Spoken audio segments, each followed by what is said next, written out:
Welcome to Samba Samba. Enjoy the video. In this video, I will explain how to make meringue cookies without cream of tartar. Many recipes call for this ingredient to stabilize egg whites, but it's not always on hand. Don't worry, you can still create beautiful, crisp meringue cookies.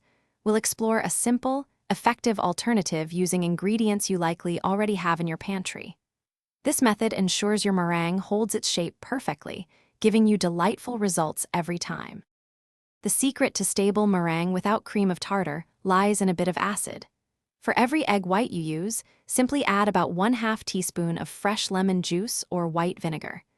Incorporate this acid right at the beginning before you start whipping. It works by helping the egg white proteins denature and form a stronger, more resilient foam, which is crucial for those perfect, airy meringue cookies. Achieving perfect meringue peaks requires careful technique. First, make absolutely sure your mixing bowl and whisk are spotless and free of any grease, as even a tiny bit can prevent your egg whites from whipping properly. Begin whipping your egg whites on a medium speed until they become foamy.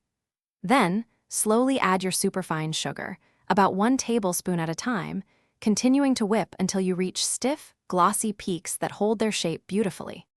Baking meringue cookies correctly is key to their crisp texture.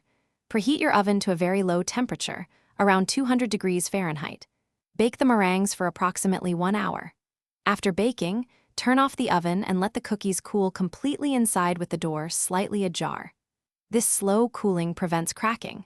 Once fully cooled, store them in an airtight container at room temperature to maintain their delightful crispness for several days. Thanks for watching. Consider subscribing if we helped you.